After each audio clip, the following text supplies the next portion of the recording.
YouTube, what's going on? Welcome to the Off the Schneid 2020 NFL preview series, where I'll be going over all 32 NFL teams, breaking down their rosters, their schedule, giving you a record prediction, as well as helping out with some betting tips. If this is your first time at the channel, do me a massive favor, hit that like and subscribe button, turn on notifications, and check the description for links to social media for Off the Schneid. Follow us on there as well. I want to give a massive shout out to OurLads Scouting Services and OurLads.com for helping me to make these videos. I'm on their website almost daily, and if you're a serious football fan, guys, you need to have this website bookmarked, favorited, whatever it is.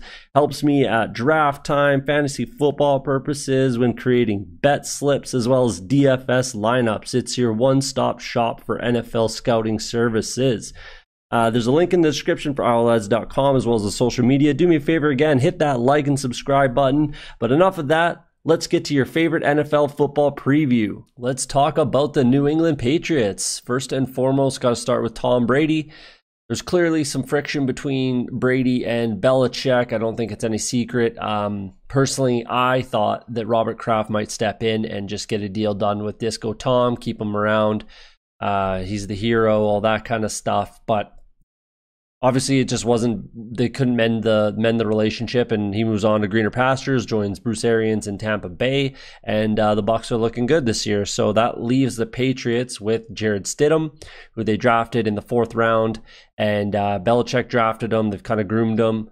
He looked good last preseason, so they're going to give him a shot. It looks like they brought in Brian Hoyer to be the backup. He's kind of always been the backup to whoever in New England. This is, I think, his 3rd tenure as the backup there.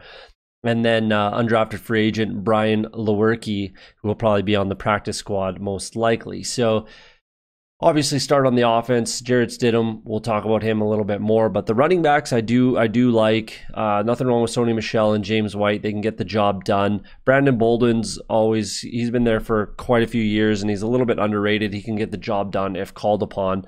I think Damian Harris might take a step forward and might steal some carries for Sony Michel.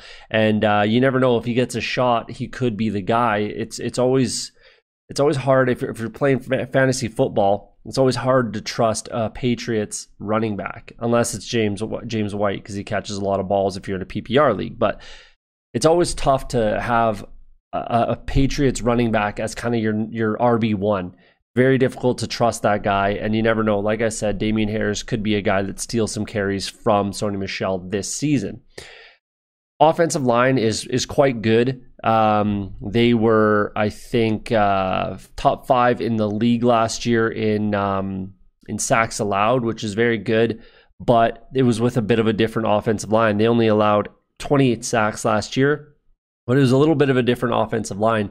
Ted Karras was the center, and because of David Andrews, he had a pulmonary embolism last year, which leaves him in a precarious position with the whole pandemic that's going on right now, because that obviously affects his lungs. So that's a little nerve-wracking to have your starting center and one of your better offensive linemen be kind of compromised at this time. It's a little nerve-wracking. And then Isaiah Wynn as well. We're not really exactly sure if Isaiah Wynn is going to be, a number 1 left tackle in this league, especially with a rookie quarterback. It's kind of, the offensive line it's good. It's good, don't get me wrong, but I'm a little nervous about it. If there's an injury, if David Andrews can't play, Isaiah Wynn gets hurt, something like that. They don't have Marshall Newhouse there anymore. So it's a little nerve-wracking for me heading into the season. But if they can stay healthy, they should be okay. Wide receivers, I do like the Damiere Byrd pickup. I think he's a quality kind of slot receiver. But obviously, this is the weird thing. They've got a bunch of guys that can do a lot of similar things. Julian Edelman's obviously the best at what he does on the team, and one of the better slot receivers in the league. But then they got Damiere Byrd, Mohamed Sanu, Picked up Marquise Lee, Jacoby Myers. The only guy that's kind of different from all these receivers is N'Keal Harry, who needs to take that step forward. He looked pretty good in limited action and obviously had an injury in his rookie year, but so he needs to take a step forward. And that's a guy that could have a decent amount of rapport with Stidham, on the practice field and running the number 2 offense or something like that, because he was hurt and he wasn't exactly, a starter last year. So he could have some good rapport with Jared Stidham as well as maybe Jacoby Myers. We'll see how that kind of shakes out. But the offense is obviously going to revolve around Jared Stidham and how he does. That's no secret, and this team is going to go as far as Jared Stidham can take them. So we'll see how he does, and I'll go over the record prediction in the next scene here. But the weirdest thing, I guess the weirdest thing for me was the tight end position. I might have been a little harsh on the Devin Asiasi draft pick. I don't know about Dalton Keene. We'll see, but I don't mind Asiasi. I think he might be a good addition in a couple years. It's very rare that rookie tight ends make a significant impact on their team in their rookie year. It just doesn't happen very much. But I mean, 300, 400 yards, 3 touchdowns, that's within grasp, I think, for Asiasi. My biggest qualm, I guess, with the 2 picks of Asiasi and Dalton Keene was you had 3 guys there. Adam Troutman, Harrison Bryant, and Albert O were all on the board and available for the Patriots to pick. So here's the thing. Obviously, the Patriots like their tight ends to be able to block. That's no secret. But they do have Matt Lacoste and Ryan Izzo that could hopefully be that guy. Troutman is an okay blocker. He's not a phenomenal inline blocker or anything like that. And Harrison Bryant really isn't a blocker at all. Could you teach him? Yeah, maybe, sure. But for me, if you took at least one of those 2 guys and say Asiasi, I would like their draft a little bit better, but and their offense I would like a little bit better as well. Yeah, and even with Harrison Bryant, I mean, you could line him up as kind of I guess it's hard to find a spot for him, to be honest with you, because he's not going to be like a slot guy.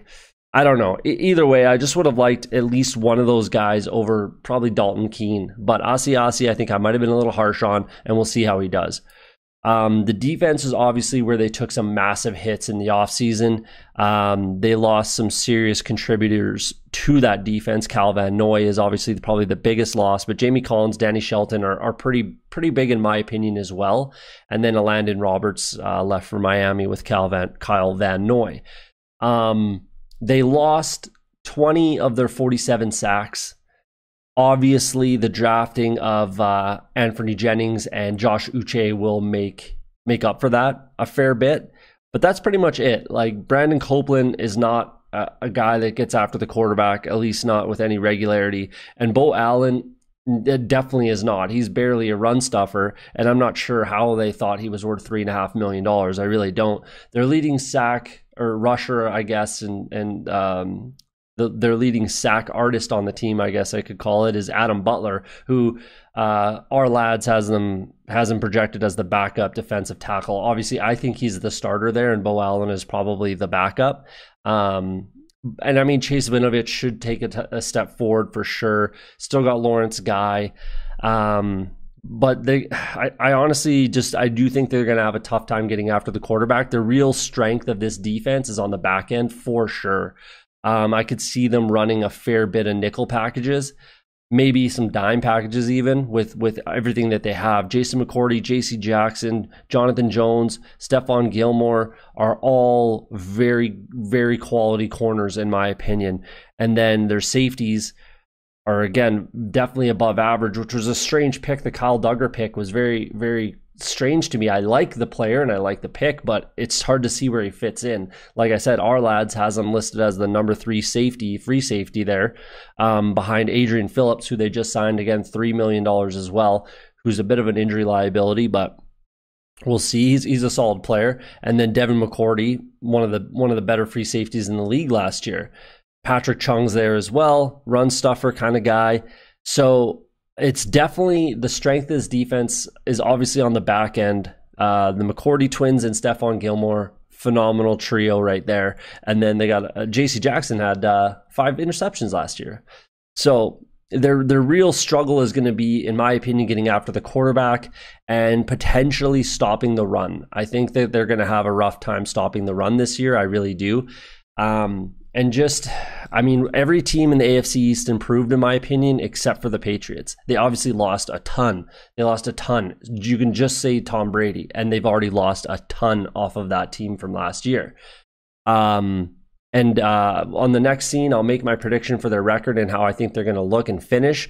But again, I think that the Patriots are certainly going to digress in 2020 here. I think I'm going to be taking some heat from Patriots fans for sure with the record prediction there. I don't see them, even on the high side, I don't see them being a winning team and having a winning record. I just can't see it with all the holes, unless Jared Stidham just drags them and he is the real deal and drags them into the playoffs, a winning record, wins the division. I personally don't see it, but I've definitely been wrong before, and crazier things have happened. So there's my low, high, my kind of prediction for their record. 4-12 on the low side. I think that would be Brian Hoyer probably played some games, and then again on the high side, I only see them about 9-7. They got a tough schedule. They got a really, really tough schedule. Them and the Jets. Them and the Jets probably have. Well, that's not really true. I think the whole AFC East has a pretty tough schedule, but the Patriots play the Niners and the Ravens. Yes, it's at home, but they play the Niners and the Ravens, which is a really tough matchup, obviously. So let's go through their schedule here. At week 1 against Miami at home.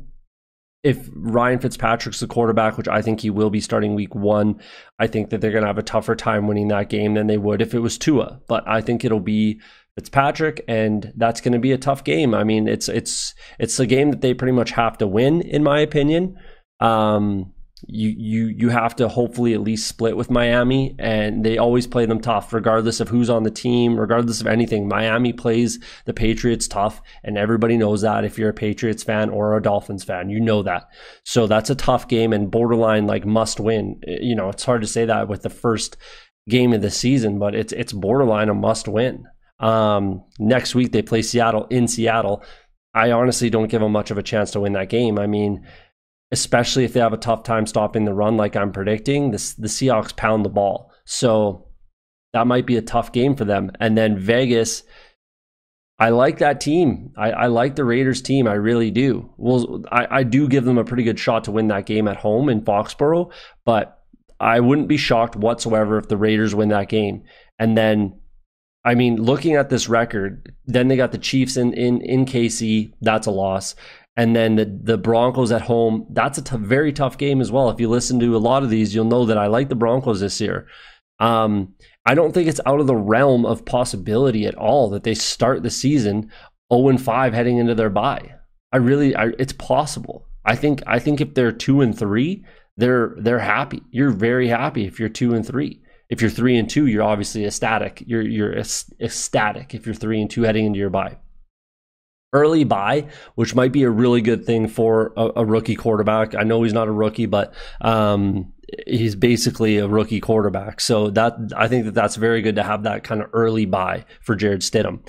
But then they come out and they play the Niners, which is a very tough game. Then at Buffalo, very tough game. At New York, divisional. These are going to be tough games. At home with Baltimore. Yes, it's Foxborough in November, but it's also the Baltimore Ravens. Then at Houston, that's a tough game. At home against the Cards, we'll see how they're doing. They've improved significantly, so we'll see how the Cards are doing when that time comes. And then at LA, hope they'll. I mean, if I'm the Patriots, I stay in LA. It's obviously the same stadium. I might just stay in LA and then have a better shot against the Rams. The Chargers, who knows if Justin Herbert is the real deal and they have a very good defense, that's an extremely tough game. At Miami, tough game. Buffalo at home, still a tough game. Jets, weeks like if you look up and down this roster, you're going to tell me that I'm crazy that the Pats finished 4-12. You're going to tell me that I'm out of my mind? I don't think so. I mean, obviously, yes, that's not my prediction. My prediction 10-6. They're going to be a losing team in my opinion, and I don't really see any way that they're not a losing team. Like I said, unless Jared Stidham is just the next Tom Brady and he's just the real deal, then prove me wrong. And if I'm proven wrong, then hey, it is what it is. So if you're looking at the betting lines here, that's absurd. They are the favorite. They're tied with the Bills to be the favorite to win the division. I don't see it at all. I honestly don't give them a shot to win this division. I really don't. They got a very tough schedule. They did nothing but lose players to former head coaches and former defensive coordinators. And they didn't replace them. If they just didn't replace them. So unless they just pound the rock with Sony Michel, Brandon Bolden, and Damian Harris 55 times a game, and it works, I just don't see it. I just don't. And I know, like I said, I know Patriots fans are going to be upset with me and obviously disagree with me and probably call me an idiot, but it's just what it is. And we'll see what happens at the end of the year. But I think they're going to be closer to.